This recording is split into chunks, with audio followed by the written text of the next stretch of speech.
Father of Urdu, father of qawwali, موجد راگ سر و تال، موجد ستار و طبلہ، حضرت امیر خسرو رحمۃ اللہ علیہ، جو ان سب اعزازات کے ساتھ ساتھ اپنے مرشد سے والہانہ عشق رکھتے تھے۔ جب اس شاخ کا تذکرہ کیا جائے تو آپ کے ذکر کے بغیر ادھورا ہوتا ہے۔ آخر کون سی ایسی چیز تھی جس کی وجہ سے یہ بلند مراتب آپ کو ملے؟ آپ کا اصل نام ابو الحسن یمین الدین ہے۔ امیر اور خسرو دونوں آپ کے القابات ہیں جو آپ کو بادشاہوں کی طرف سے ملے۔ آپ 1253 عیسوی پٹیالہ میں پیدا ہوئے، جو دریائے گنگا سے تقریباً 5 میل دور ایک اونچا شہر ہے۔ آپ کے والد سفین الدین محمود ترکی کے رہنے والے تھے۔ جب منگولوں نے ترکی پر حملہ کیا، 1206 عیسوی میں ہجرت کر کے ہندوستان آ گئے۔ امیر خسرو رحمۃ اللہ علیہ کی عمر جب 6 سال کی تھی تو آپ کی ملاقات حضرت نظام الدین اولیاء رحمۃ اللہ علیہ سے ہوئی، جو کہ آپ کے نانا کے گھر اکثر قیام کیا کرتے تھے۔ 6 سال کی عمر میں آپ نے اپنے والد اور بڑے بھائی کے ساتھ نظام الدین رحمۃ اللہ علیہ کے ہاتھ پر بیعت کی۔ اس کے بعد آپ نظام الدین رحمۃ اللہ علیہ کی شفقت و مہربانیوں کے ساتھ مخصوص اور نظر خاص کے ساتھ ملحوظ ہوئے، اور اسی زمانہ میں آپ نے اشعار کہنا شروع کر دیے۔ آپ اپنے مرشد کے عاشق اور دیوانے تھے۔ نظام الدین رحمۃ اللہ علیہ آپ کو خاص نظر اور مقام پر دوسرے لوگوں سے منفرد رکھتے تھے۔ امیر خسرو رحمۃ اللہ علیہ جب بھی کوئی مضمون یا نظم تحریر کرتے تو سلطان المشائخ نظام الدین رحمۃ اللہ علیہ کی خدمت میں پیش کرتے، یہاں تک کہ ایک دن آپ نے فرمایا کہ خسرو صفحانیوں کی طرز پر کوئی غزل لکھو، یعنی عشق و درد انگیز اشعار اور زلف و خال میز لکھو۔ اس روز سے امیر خسرو رحمۃ اللہ علیہ معشوقوں کی زلف و خال اور استعارات و کنایات میں مستغرق ہو گئے اور ان دل آویز صفات کو انتہائی کمال پر پہنچایا۔ کہتے ہیں کہ امیر خسرو رحمۃ اللہ علیہ کے سینہ میں آتش عشق کا ایسا شعلہ تھا کہ آپ کا پیرہن یعنی قمیض ہر وقت قلب کی جگہ سے جلا رہتا، اور جب بھی نیا قمیض پہنتے تو وہ خراب ہو جاتا اور قلب کی جگہ سے کپڑا جھلس جاتا۔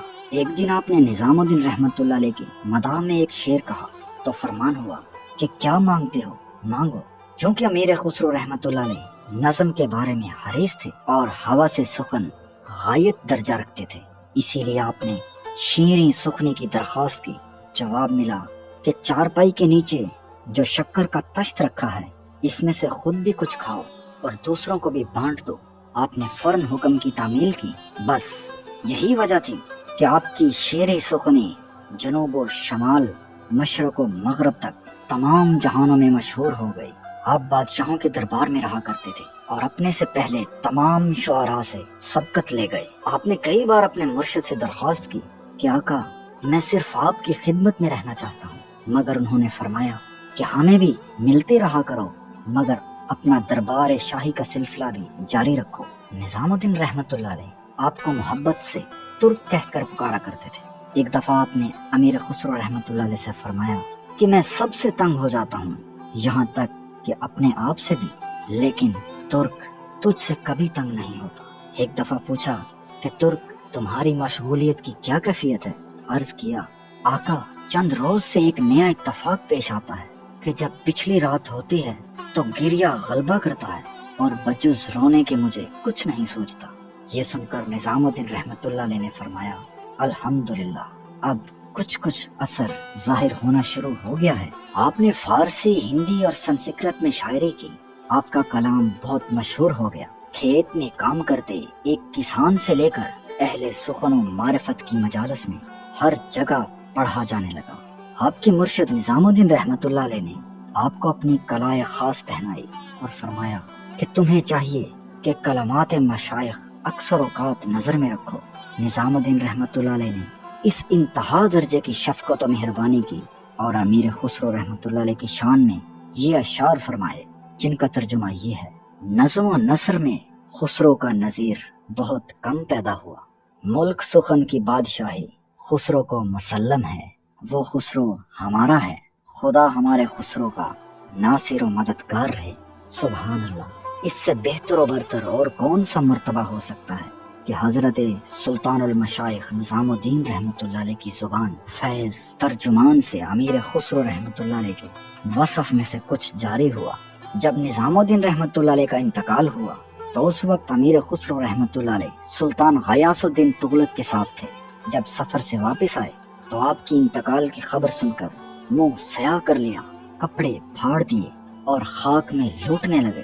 پھر فرمایا، اے لوگو، تم جانتے ہو میں کون ہوں؟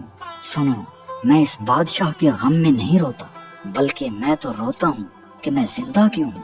اب میرے بچنے کی کوئی سبیل باقی نہیں رہی۔ چنانچہ آپ بھی اپنے مرشد کے وصال کے بعد بمشکل 6 ماہ زندہ رہے۔